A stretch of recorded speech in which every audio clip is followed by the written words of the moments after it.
ஆண்டவராய் இயேசு கிறிஸ்துவின் நாமத்தினாலே என் அன்பு தமிழராகிய உங்களை நான் வாழ்த்துகிறேன். இன்னைக்கு நான் மிக முக்கியமான ஒரு காரியத்தை உங்களோடு கூட பகிர்ந்து கொள்ளலாம் என்று சொல்லி ஆசைப்படுகிறேன். பாவத்தை குறித்து உங்களுடைய அபிப்பிராயம் என்ன என்று சொல்லி இந்த நாளில ஒரு காரியத்தை உங்களோடு ஒரு கொஸ்டினாக வைக்க நான் விரும்புகிறேன். ரோமர் 5வது அதிகாரத்துல 19வது வசனத்திலிருந்து நான் வாசிக்கிறேன். அதன் பின்பாய் 6ஆம் அதிகாரத்தையும் நான் உங்களோடு கூட பகிர்ந்து கொள்கிறேன். இதிலிருந்து நமக்கு ஒரு விடை கிடைத்துவிடும். பாவம் நாம் செய்ய முடியுமா, செய்ய முடியாதா என்று சொல்லி பார்த்து விடுவோமா? 19வது வசனத்திலிருந்து வாசிக்கிறேன். அன்றியும் ஒரே மனுஷனுடைய கீழ்ப்படியாமையினாலே அநேகர் பாவிகளாக்கப்பட்டது போல ஒருவருடைய கீழ்ப்படிதலினாலே அநேகர் நீதிமான்களாக்கப்படுவார்கள். மேலும் மீறுதல் பெருகும்படிக்கு நியாயப்பிரமாணம் வந்தது. அப்படி இருந்தும் பாவம் பெருகின இடத்தில் கிருபை அதிகமாய் பெருகிற்று. ஆதலால் பாவம் மரணத்துக்கு ஏதுவாக ஆண்டு கொண்டது போல கிருபையானது நம்முடைய கர்த்தராகிய இயேசு கிறிஸ்துவின் மூலமாய் நீதியினாலே நித்திய ஜீவனுக்கு ஏதுவாக ஆண்டு கொண்டது. இது ஒருவேளை உங்களுக்கு ஒரு சந்தோஷத்தை கொடுக்கிற ஒரு நியூஸா இருக்கலாம். நான் 20வது வசனத்துல வாசித்தது போல, மேலும் மீறுதல் பெருகும்படிக்கு நியாயப்பிரமாணம் வந்தது. அப்படி இருந்தும் பாவம் பெருகின இடத்திலே கிருபை அதிகமாய் பெருகிற்று. இந்த ஒரு வசனத்தை வைத்து ஒரு சில ஆண்டுகளுக்கு முன்பாய் பெங்களூர்ல ஒரு பாஸ்டர், நீங்க நல்லா பாவம் பண்ணுங்க, அப்பதான் உங்களுக்கு நல்ல கிருபை பெருகும் என்று சொல்லி தவறான போதகத்தை ஜனங்களிடத்துல விதைத்து, என்ன சொல்றது, இதெல்லாம் ஒரு களை செடி. இந்த களை செடிகள் எல்லாம் பிடுங்கணும். முதல்ல கிறிஸ்தவத்துல இருக்கிற களைகளை நம்ம களையாவிட்டா மற்ற ஜனங்களை நாம் ரட்சிக்க முடியாது. மற்ற புறஜாதி ஜனங்களிடத்துல நாம் போய் இயேசுவை பிரசங்கிக்க முடியாது. எல்லாருக்கும் இயேசுவை பற்றி தெரியும். விஷயம் என்னன்னா, எல்லாரும் இயேசுவை நேசிக்கிறார்கள். இந்துக்களோ இஸ்லாமியர்களோ யாரிடத்திலையும் நீங்க போய் கேளுங்க, இயேசு எப்படிப்பட்டவர் என்று சொல்லி, அவர் அன்புள்ள தெய்வம் என்று சொல்லி அனைவரும் சொல்லுவாங்க. ஆனா கிறிஸ்தவர்களை அவர்கள் அடையாளப்படுத்தும் போதுதான் கிறிஸ்தவர்களை நாங்கள் வெறுக்கிறோம் என்பாங்க. மகாத்மா காந்தி கூட கிறிஸ்தவத்தை கிறிஸ்துவை அதிகமாய் நேசித்தார், ஆனால் கிறிஸ்தவத்தை வெறுத்தார். ஏன் தெரியுமா? அவரு நேத்து கூட எங்க ஆபிரகாம் பாஸ்டர் இதை குறித்து பேசினாங்க. அவர் தினமும் மத்தேயு 5வது அதிகாரத்தை மலை பிரசங்கத்தை வாசிக்காம வெளியிலேயே போக மாட்டாராம் மகாத்மா காந்தி. ஆனா அவர் ஏன் கிறிஸ்தவத்தை ஏற்றுக்கொள்ள? விஷயம் என்னன்னா, சவுத் ஆப்பிரிக்காவில் அவர் படிக்கிற வேளையில நிற வெறியர்களாய் துன்புறுத்தப்பட்டார். கிறிஸ்தவர்களால் துன்புறுத்தப்பட்டார். கிறிஸ்தவங்க எல்லாம் நிற வெறியர்களா இருந்தாங்க. நான் மிந்தி இருந்த ஒரு இடத்துல, பிரால்ஸ்டன் ஒரு இடத்துல இருக்கும் பொழுது, அங்கே ஒரு அருமையான ஒரு பாட்டியம்மா உண்டு. ஆனா அவங்க சொல்லுவாங்க, கிறிஸ்டியானி இஸ் ப்ரூட்டல்னுவாங்க. ஏன் தெரியுமா?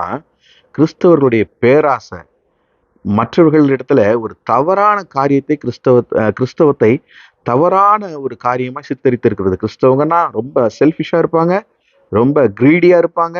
அதாவது அதிகமா எல்லாம் எனக்கு வேணும்னு சொல்லி கேட்கக்கூடியவங்களா இருப்பாங்க என்று சொல்லி நினைத்து கொண்டு இருக்கிறாங்க.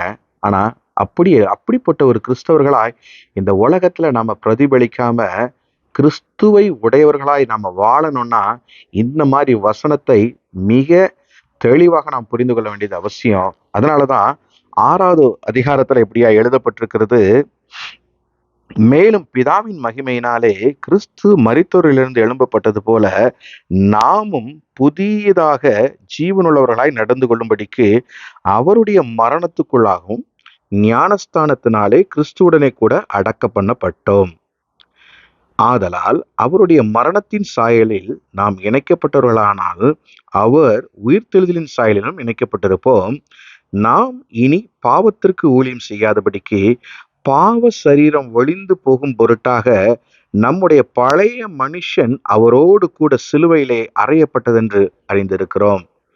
நல்லா தெளிவா தெரிந்து கொள்ளுங்க. பாவம் பெருகின இடத்துல கிருபை பெருகும் என்பது உண்மைதான். அந்த கிருபை முதல் தடவை மாத்திரம்தான். ஒரு மனுஷன் பாவத்துக்குள் உழண்டு பாவ சேட்டுக்குள்ள கிடந்து அவன் வாழ்ந்து கொண்டிருக்கிற வேளையிலே அவனை மீட்க இயேசு வருகிறார். அவன் தன் பாவங்களை அறிக்கை செய்யும் பொழுது இயேசுவின் ரத்தம் அந்த பாவத்தை கழுவ ஆரம்பிக்கிறது. ஒரு மனுஷனை அது சுத்தப்படுத்துகிறது, அது பியூரிஃபிகேஷன் பண்ணுது. அந்த இயேசுவினுடைய ரத்தம் 1 யோவான் 1:7 நீங்கள் வாசித்தீங்கன்னா தெரியும். இயேசுவின் ரத்தம் சகல பாவங்களையும் நீக்கி நம்மை சுத்திகரிக்கிறது என்பது உண்மை.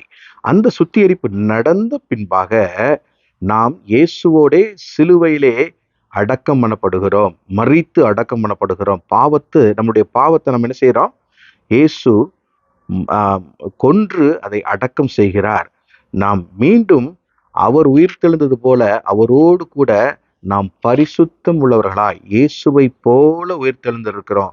இப்படித்தான் கிறிஸ்தவங்க இந்த உலகத்திலே வாழணுமா? இயேசு எப்படி உயிர்த்தெழுந்தாரோ அதே வண்ணமாய் நாம் பாவத்திற்கு செத்து நீதிக்கு பிழைத்திருக்கிறோம் பிரியமானவர்களே.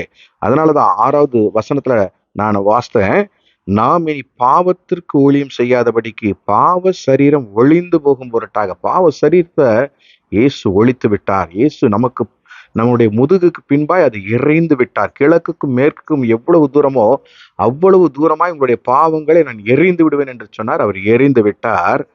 நம்முடைய பழைய மனுஷன் அவரோடு கூட சிலுவையில் அறையப்பட்டதென்று அறிந்திருக்கிறோம். அதனால நம்மளுடைய பழைய சரீரம், பாவமான சரீரம் அவரோடு கூட சிலுவையிலே அறையப்பட்டாயிற்று, கொல்லப்பட்டாயிற்று. இனி அந்த சரீரம் உயிர்த்தெழுதல் ஆகாது.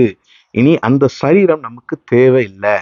பாவமான சரீரத்தை நாம் இயேசுவோடு கூட சிலுவையிலே அறைந்து விட்டோம் என்றால் நாம் உயிர்த்தெழுந்திருக்கிறோம். ஒரு புதிய மனுஷனாய், ஒரு புதிய மனுஷியாய் நாம் உருவாயிருக்கிறோம் என்பதுதான் உண்மை.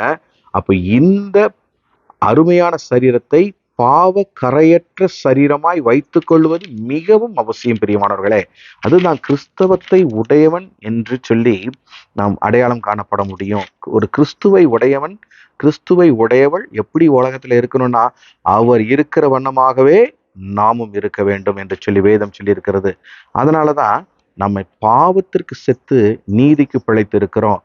இனி நாம் உலகத்திலே நம்மை அடையாளம் காண்பிக்கும் பொழுது பாவமான சரீரமாய் அல்ல, பரிசுத்த சரீரமாய் இயேசுவை போல அடையாளம் காட்டும்படி நாம் எத்தனிக்க வேண்டும், நாம் ட்ரை பண்ணணும். அப்படி நாம் நம்மளுடைய பாதையை நடத்தும் பொழுது நிச்சயமாய் அநேகர் நம்மளுடைய வழிகளை கண்டு நம்மை போல அவர்களும் மாற தீர்மானிப்பார்கள் என்பதில் எந்த சந்தேகமும் வேண்டாம். கிறிஸ்துவின் ராஜ்யம் ஆட்டோமேட்டிக்கா கட்டப்பட்டுரும். அதனாலதான் கிறிஸ்துவை உடையவர்கள், கிறிஸ்தவர்கள் கிறிஸ்துவை போல வாழ வேண்டும் என்று எதற்காக சொல்றாங்க?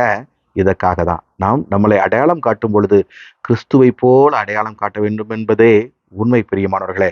அதனால இந்த நாளிலிருந்து நம்முடைய பாவ வழிகளை சிலுவையில் அறைந்து நீதியின் வழியிலே பிழைத்து இயேசுவின் வழியிலே நடக்கும் பொழுது மிக பெரிய அற்புதங்களும் அடையாளங்களும் இந்த உலகத்திலே நடக்கும். நிச்சயமாக இந்த பாவமான உலகம் மாறி பரிசுத்தமாய் மாறும் என்பதில் எந்த சந்தேகமும் வேண்டாம். நம்மளுடைய நடத்தையை இந்த நாளிலே நாம் சோதித்து பார்ப்போமா? கர்த்தர் தாமே உங்களை ஆசீர்வதிப்பாராக. ஆமென். God bless you.